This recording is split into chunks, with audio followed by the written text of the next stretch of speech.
হাসির রাজা, জ্ঞানের রাজা, রসিক রাজা। অনেকদিন কৃষ্ণচন্দ্রকে জব্দ করা হয়নি যে, মনটা তাই কেমন যেন উসকুস উসকুস করছে। সেটা তো গোপালের জন্যে। গোপালই তো মুশকিল আসান হয়ে সব সামলে দেয়। প্রতিবারে সামলে দেয় বলেই কি আর এবারে সামলাতে পারবে? না না না না না, এবার কৃষ্ণচন্দ্র জব্দ হবেই হবে, তবে একটু অন্যরকম ভাবে। আপনার কথাটা তো কেমন অন্যরকম শোনাচ্ছে জাহাপানা। তাহলে তুমি শোনাও। কি জাহাপানা? আমার কত ধনরত্ন আছে সেটা কি তোমার জানা আছে উজির? না জাহাপানা, তবে জানার আগ্রহ আছে বিস্তর। শুধু তোমার কেন, আরো অনেকেরই আগ্রহ আছে শুনলাম, আর সেটা যতক্ষণ না জানা যাচ্ছে ততক্ষণ মনটা কেমন খচখচ খচখচ করে। করে বই কি, এই তো প্রশ্নটা শোনার পর থেকেই আমার মনটাই কেমন একটা উসকুস উসকুস করতে শুরু করে দিয়েছে। আমার হাতে একটা অস্ত্র চলে এসেছে, এবার তাই আমি এমন এক প্যাঁচ কষবো যে কৃষ্ণচন্দ্র মনে মনে কিছুতেই শান্তি পাবে না, আর তাকে অশান্তিতে রাখতে পারলে আমার যে কি শান্তি কি শান্তি, কি বলবো।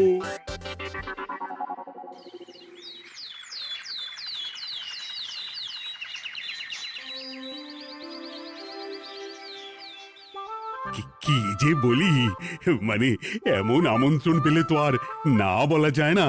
যে আমন্ত্রণ পত্র পেয়ে আপনি এত উল্লসিত আনন্দিত, সেই আমন্ত্রণ পত্র কার মহারাজ? আমার অনুমান এই পত্র নিশ্চয়ই নবাবের। তোমার অনুমান একেবারে সঠিক রাজ্যতীষী। উমা, তাই বুঝি আপনি এত খুশি? সব দেখে শুনে আমারও তো খুব আগ্রহ জাগছে। সে তো জাগবেই, তবে আগে ভাগেই বলে না দিয়ে আমি দেখছি কার কেমন সব চিন্তা ভাবনা মাথায় আসে। খবর তো একটা আছেই মহারাজ, তবে কথাতেই আছে না, যত হাসি তত কান্না, তাই ভালোর বদলে খারাপটাই মনে আসছে যে বেশি করে। বোঝো ঠেলা, সবকিছুতেই খালি ঘেঁটে দেওয়া।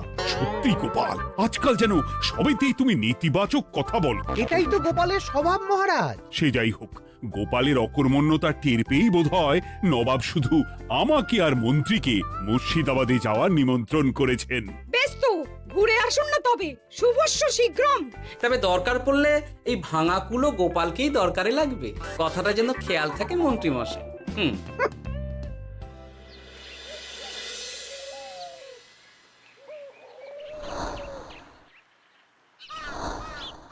খেয়াল করেছো গিন্নি, আজকাল আমি কেমন কথায় কথায় গোপালকে চুপ করিয়ে দিচ্ছি। কেন গো, কি হলো আবার? হবে আবার কি, নবাব বাহাদুর আমাকে আর মহারাজকে নিমন্ত্রণ করেছেন তার খাস মহলে। ও শুনে যে আমার কি আনন্দ হচ্ছে। ও, তাহলে এই ব্যাপার। আস্তে গিন্নি আস্তে, নবাবের ধন সম্পদ দেখার শখ মহারাজের অনেক দিনের। আমি শুনেছি নবাবের ওই খাস মহলের ভেতরেই নবাবের গুপ্ত কক্ষ আছে, যেখানে নবাব হীরা জহরত এসব রাখেন। একা তো সেখানে যাওয়া যাবে না, তাই এই মহারাজকে নিয়ে তুমি মুর্শিদাবাদে যাবে? শুধু যাবো তাই নয়, নবাবের গুণকীর্তন করে তার মেজাজ এমন ভালো করব যে নবাব সেখান থেকে কিছু দান খয়রাত করে ফেলবেন আমাকে। তবে না তো কি, গোপাল তো খেতে পাবেই না, গন্ধও শুঁকতে পারবে না। তুমি তো বারবারই চেষ্টা করো গোপালকে সরিয়ে দিয়ে বাজিমাত করতে, কিন্তু শেষ পর্যন্ত চিৎপাত হয়ে যাও। গোপালই তো তখন উদ্ধার করে, সেটা তোমার খেয়াল আছে তো? আমার মাঝে মাঝে সন্দেহ হয় গিন্নি, তুমি তলায় তলায় দল বদল করে গোপালের দলে চলে যাওনি তো?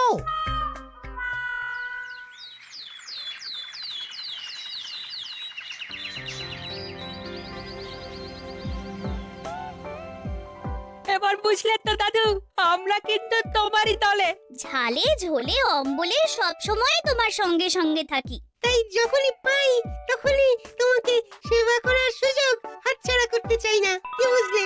তাই বলে পড়া ছেড়ে তোরা এখন দাদুকে হাওয়া করছিস? তুমি বুঝবে না দিদা, দাদুকে শুতে বসতে হাতে রাখলে লাভ আছে। সে তো বটেই, আর তুমি বা শুয়ে আছো কেন? তোমার কি কাজকর্ম কিছু নেই?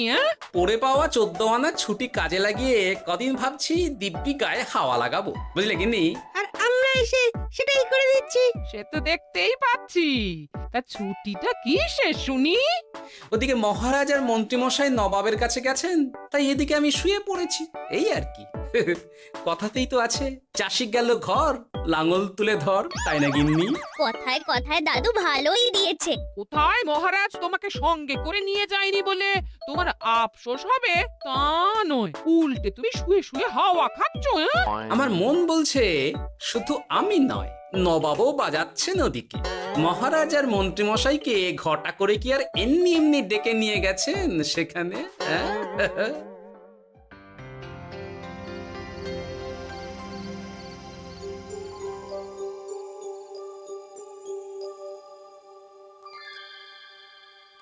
ডেকে নিয়ে এসে নবাব যে ঠিক কি করতে চাইছেন সেটাই তো বুঝতে পারছি না। অত বোঝার কি আছে মহারাজ? খাবো, শোবো আর গুপ্ত কক্ষে ঢুকে নবাবের সঞ্চয় দেখব, তাহলেই তো হবে। তাই কি আর হবে কে জানে। না না, জানতে তো আমাকে হবে। এখানে এসে তোমাদের কোনো অসুবিধা হচ্ছে কিনা সেটা আমাকে জানতে হবে না? আপনি কিচ্ছু ভাববেন না জাহাপানা, ব্যবস্থা সব করাই আছে। না না, এমনিতে কোনো অসুবিধে নেই, তবে একটা অস্বস্তি হচ্ছে বটে। আসলে মহারাজ বোধহয় মনে মনে ভাবছেন নবাব বাহাদুর নিশ্চয়ই তাকে ডেকে এনেছেন তার গুপ্ত কক্ষে কত মণিমাণিক্য ধন সম্পদ আছে সেটা দেখানোর জন্য। তাই নাকি? মানে এখানকার হিরে, সেখানকার চুনি, অমুক দেশের পান্না, তমুক দেশের মুক্তো। শুধু কি তাই, আরো কত কি। হ্যাঁ হ্যাঁ, সেগুলো যতক্ষণ না দেখতে পাচ্ছেন ততক্ষণ মহারাজ ঠিক স্বস্তি পাচ্ছেন না। এই যে কৃষ্ণচন্দ্রের যে আমার ধন সম্পদ দেখার প্রবল ইচ্ছে আছে সেটা আমার ভালো মতোই জানা আছে। তবে সবাইকে তো সবটা দেখাতে নেই, আর সবার জন্য সবটাও নয়, তাই না? তাই কি জাহাপনা? তাই গুপ্ত কক্ষের ভেতরে কি আছে সেটা না হয় না দেখাই থাক। না না, তোমরা বরং খানা পিনা করো গিয়ে, হ্যাঁ, বিশ্রাম নাও। উজিত তোমাদের খেয়াল রাখবে, কেমন? এই রে, এটা কি হলো? কি আবার হবে? তোমার পাল্লায় পড়ে মান সম্মান সব গেল। এর থেকে আমার কৃষ্ণনগরই ভালো।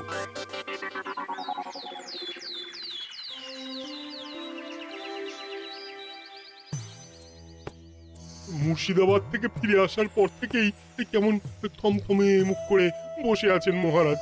ব্যাপারটা কি? হাতির যত্ন কেমন হলো মহারাজ? কোনো ত্রুটি ছিল নাকি? না না, তেমন কিছু নয়, তবে যে উদ্দেশ্যে নবাবের কাছে যাওয়া সেটাই তো সফল হলো না। গুপ্ত কক্ষে ঠিক কি কি ছিল সেটাই তো জানা হলো না, তাই না মহারাজ? উদ্দেশ্যটা আসলে কার ছিল সেটা আমি এখন ঠিক বুঝতে পারছি। তোমাকে আর সাফাই দিতে হবে না। সেই বুঝবেন, তবে দেরিতে বুঝবেন। কি আর করা যাবে, ফলে যা হওয়ার তাই হবে। না না, তাই বলে নবাব যেভাবে তার গুপ্ত কক্ষে ঢুকতে না দিয়ে আমাকে অপমান করেছেন সেটা আমি মোটেই মেনে নিতে পারছি না। মহারাজের এই অপমানের শোধ তুলতে পারে একমাত্র গোপাল, আমি নিশ্চিত।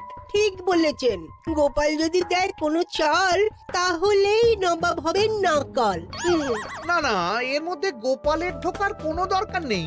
এটা মহারাজ আর নবাবের ব্যাপার। তুমি চুপ করো, কে কোথায় ঢুকবে সেটা আমায় দেখতে দাও।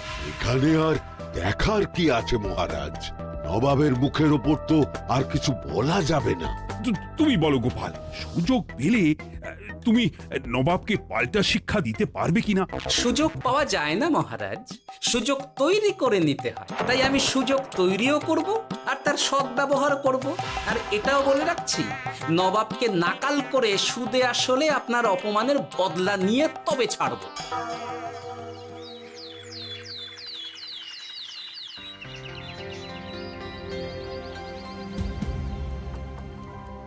কি হলো জাহাপানা, আপনি যেমনটা চেয়েছিলেন তেমনটাই তো হলো। মহারাজ কৃষ্ণচন্দ্র মনের কথা মনেই চেপে রেখে মুখ চুন করে পালালো, তারপরেও আপনার মন ভালো নেই? না না হুজির, ঠিক জমলো না। তার উপর আবার এই বেনামি পত্র। সে কি, মহারাজ কৃষ্ণচন্দ্রকে অপমান করে তাড়িয়ে দেওয়ার পরেও জমলো না? হ্যাঁ, আর কোন পত্রের কথা বলছেন জাহাপানা? কে পাঠিয়েছে, কোথা থেকে পাঠিয়েছে কিছুই বুঝতে পারছি না। তবে দু চার কথা যা লেখা আছে এতে, তাতেই তো চোখ কপালে উঠেছে। আমার খাস মহলের ব্যবস্থাপনায় নাকি ত্রুটি আছে, অতিথি আপ্যায়নে বিস্তর গলদ। সেটা আবার 5 কান? এই না মানে 1 কান হলো কি করে? কানাকানি হোক বা না হোক, জানাজানি হতে কিন্তু দেরি নেই। নাও থালা সামলাও, এদিকে গোপালও এসে হাজির। এমনি এমনি কি আর এসেছি জাহাপনা? আসলে মহারাজ এসে আপনার খাস মহলে ছিলেন বটে, তবে যে শয্যায় মহারাজকে শুতে দেওয়া হয়েছিল সেটা ছিল অসমান আর শক্ত। তাই আমি ছুটে এসেছি আপনার এইরকম নিম্নমানের সামগ্রী আর ব্যবস্থাপনা দেখার জন্য। এখানে আবার দেখার কি আছে? সবাই তো জানে নবাবের ধন সম্পদের কথা, এবার না হয় আমি নবাবের দৈন্য দশার কথা জানাবো সবাইকে। এসব কি হচ্ছে কিছুই তো বুঝতে পারছি না। প্রথমে এই পত্র, তারপর গোপালের অভিযোগ এই মাত্র। না না না না, এই রকম হতেই পারে না। কি হতে পারে না জাহাপনা? আমার শয্যায় কোনো গলদ নেই, আর এটা শুধু তুমি চোখেই দেখবে না, একবার শুয়েও দেখবে। আজ রাতটা তুমি আমার খাস মহলেই কাটাবে, আর ওই শয্যাতেই শোবে। হ্যাঁ, এই রকম করবেন না জাহাপানা, গোপালকে বিশ্বাস নেই, কখন যে কি করে ফেলবে তখন দেখবেন মাথা চাপড়াতে হবে। তবে এটাও শুনে রাখো গোপাল, যে গুপ্ত কক্ষ আছে যেখানে হিরে জহরাত প্রসাধনী সামগ্রী ইত্যাদি প্রভৃতি রাখা আছে, তার দরজা কিন্তু কোনো মতেই খুলবে না। সত্যি কথা বলতে কি, সেই গুপ্ত কক্ষ দেখার স্বাদ আমারও ছিল বটে, তবে কি আর করা যাবে, নবাব যেমন বলবেন সেটাই মেনে নিতে হবে। তবে মনটা আনচান করবে, এই আর কি। যাক, গোপালের মনের মধ্যেও অস্বস্তি ঢুকিয়ে দেয়া গেছে তাহলে। বাবা, ছুঁচ হয়ে ঢোকার সুযোগ পেয়েছি, এবার ফাল হয়ে বেরোবো।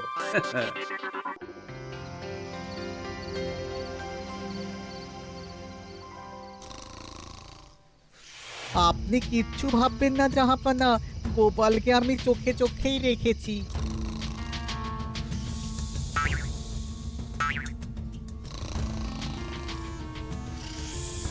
কিন্তু দেখে তো মনে হচ্ছে গোপালের শুতে কোনো অসুবিধা হচ্ছে। তা কি করে হয় জাহাপানা? অবশ্য কায়দা করে গোপালের মনে যে গুপ্ত কক্ষের ভাবনা ঢুকিয়ে দিয়েছেন, হতে পারে তার জন্যই সে আনচান করছে।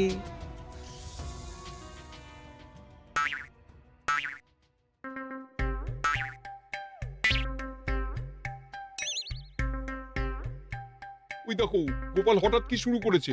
তাই তো, কিন্তু কি করতে চাইছেটা কি? কি হলো গোপাল, কিছু বলবে নাকি? কি আমি কোথায়? ও, এটা তো রাসমহলই মনে হচ্ছে। এখানেই তো তুমি ছিলে, কি মুশকিল। আচ্ছা, তোমার অসুবিধাটা ঠিক কোথায় হচ্ছে বলো তো? না না, শুতে তেমন কোনো অসুবিধা বোঝার আগেই তো অন্য অসুবিধা শুরু হয়ে গেল।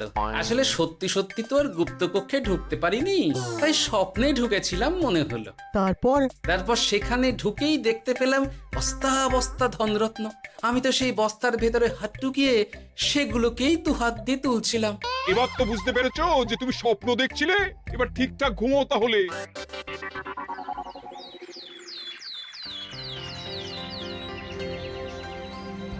কাল রাতে গোপাল আচ্ছা ঝামেলায় ফেলেছিল। কবে ফেলে না জাহাপানা? আমাকে নিয়েই আলোচনা চলছে মনে হচ্ছে। ভুল কিছু মনে হয়নি, সে যাই হোক, এখন বলো দেখি খাস মহলের শয্যাটা কেমন ছিল কাল রাতে?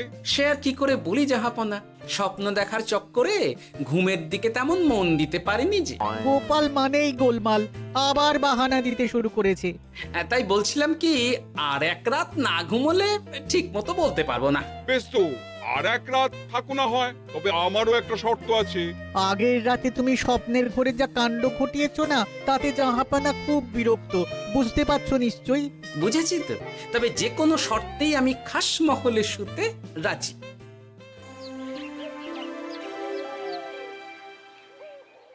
আমার এক কথায় রাজি হয়ে গোপাল নবাবের কাছে ছুটে গেল, কিন্তু কই, এখনো তো ফিরে এলো না। এমনও তো হতে পারে মহারাজ যে নবাব গোপালকে আটকে রেখেছেন। হ্যাঁ, কেন? গোপাল তো দাবি করে যে সে তার বুদ্ধির জোরে যে কোনো বাধা বিপত্তি থেকে বেরিয়ে আসতে পারে। এবার তাহলে ফেঁসে গেল কি করে? না না, গোপালের কোনো বিপদ হবে না। দেখবেন গোপাল এবারেও ঠিক বেরিয়ে আসবে। হ্যাঁ, গোপাল আসবে হেসে হেসে, মহারাজ দেখবেন বসে বসে। আমার ধারণা কিন্তু যে কোনো শর্তেই নবাব গোপালকে শায়েস্তা করেই ছাড়বেন। গোপাল যখন নিজে থেকে নবাবকে খোঁচাতে গেছে তখন আঁচড় তো খেতেই হবে। কি জানে নবাব আবার গোপালকে কিভাবে জব্দ করছেন, কি জানি।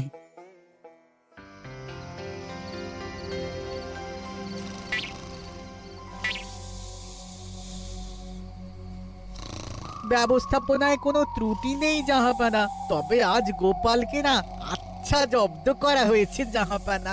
গোপালকে আজ আর বালিশ দেওয়া হয়নি। এমনটাই তো নির্দেশ দিয়েছিলাম। দেখি আজ মনে হচ্ছে গোপাল বিশেষ ট্যাপও করতে পারবে না। কিন্তু এ কি, গোপাল যে আবার উসখুস করছে। তাই তো দেখছি। এক্ষুনি গোপালকে ঘুম থেকে ডেকে তুলে দিতে হবে, না হলে আজ আবার একটা অনিষ্ট করবে। না না, আজ আর কিছুই করতে পারবে না, বালিশই তো নেই।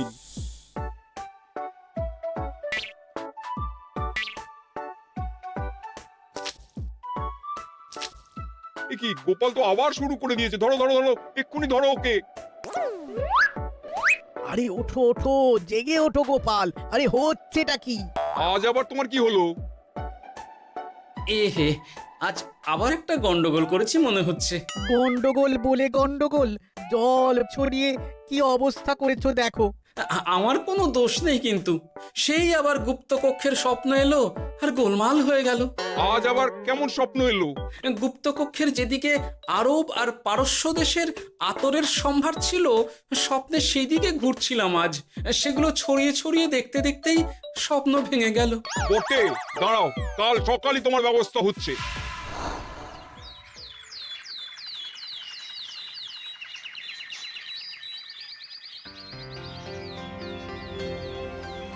গোপালের বিদায় করার ব্যবস্থা পাকা হয়েছে তো উজির? কি যে বলেন জাহাপানা, আপনি কিছু করতে বললে আমি কি সেই কাজ ফেলে রাখি নাকি? কি ব্যবস্থা করলে শুনি? তোমার তো আবার 18 মাসে বছর। এবারে আর সেটা বলতে পারবেন না। ঘোড়ার পিঠে চেপে এতক্ষণে হয়তো গোপাল কৃষ্ণনগরে পৌঁছেও গেছে। যাক, আপদ বিদেয় হয়েছে তাহলে। সর্বনাশ হয়ে গেছে জাহাপানা। আবার কি হলো? গোপাল তো ওই খাসমহল ছেড়ে যায়নি, উল্টে কোথা থেকে একটা ওই ঢেঁড়া জোগাড় করে এনে ওই সবকিছু ঘেঁটে দেওয়ার চেষ্টা করছে। বোঝো ঠেলা, এবারে নবাবই দেখুক কি করে সামলাবে।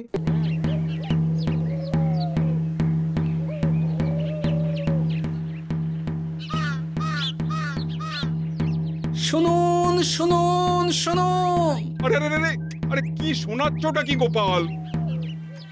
এখনো শোনাইনি, তবে শোনাবো শোনাবো ভাবছি। সবাইকে জানাতে গেলে এই ঢাড়া পেটানো ছাড়া আর উপায় কি? কিন্তু জানাবেটা কি? এই যে নবাব যে অতিথিদের ডেকে এনে তাদের নিশ্চিন্তে ঘুমোতে দেওয়ার ব্যবস্থা করতে পারেন না, এটা তো সবার জানা দরকার। কি বিপদ! না না না না, এই বদনাম নিয়ে আমি গোপালকে কোথাও যেতে দেবো না। তাহলে কি করতে হবে জাহাপানা? আজ ও রাতে গোপাল খাস মহলে শোবে। এই তো এবার পড়েছেন গোপালের জালে।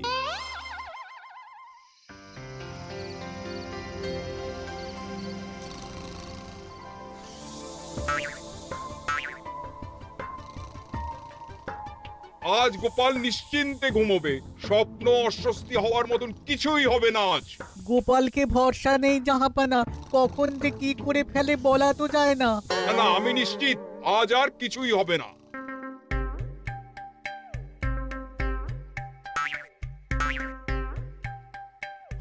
হবে না বলতে বলতেই হতে শুরু করেছে জাহাপানা। আরে ওকে গিয়ে চেপে ধরো এক্ষুনি। ঘুমের ঘোরে আবার কি করছো গোপাল? এবার আবার কি হয়েছে? আবার কি স্বপ্ন দেখছিলে নাকি? কি মুশকিল হলো বলুন তো দেখি। গুপ্তকক্ষে ঢুকতে পারিনি, কিন্তু তার স্বপ্ন দেখা তো থামছে না। তার মানে? আজ স্বপ্নে দেখছিলাম গুপ্তকক্ষের একদিকে দামি দামি রেশমি কাপড়, মসলিনের বিপুল সম্ভার, ওই সেগুলোই টেনে টেনে দেখছিলাম আর কি। তাই বলে পর্দা ধরে টানাটানি করতে হবে? ওই দেখুন, ওগুলোকেই তো মসলিন ভাবলাম। না না না না, এবার আমি মনে মনে স্থির করে ফেলেছি এই ঝামেলা থেকে বেরোবার একটাই উপায়, আর সেটাই এবার আমি করব।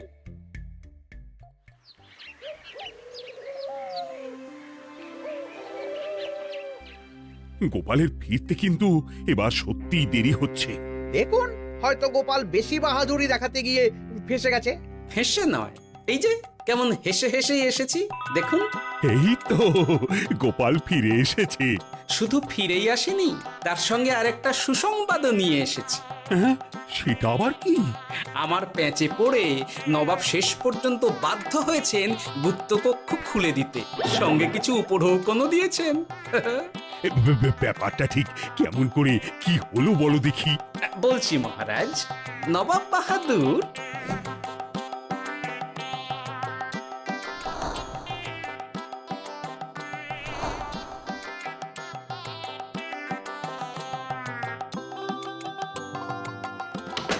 এসো গোপাল, তোমার জন্য আমি গুপ্ত কক্ষের দরজা খুলেই দিলাম।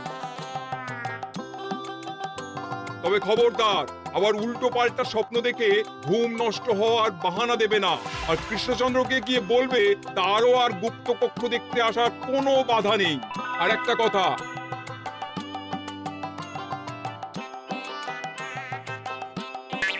এইসব নিয়ে খুশি থাকো, তবে নবাবের খাস মহলের নিন্দে করে আবার ঢেঁড়া পিটিও না যেন। এমনিতেই সেই অভিযোগপত্র নিয়ে নবাব বাহাদুর চিন্তিত।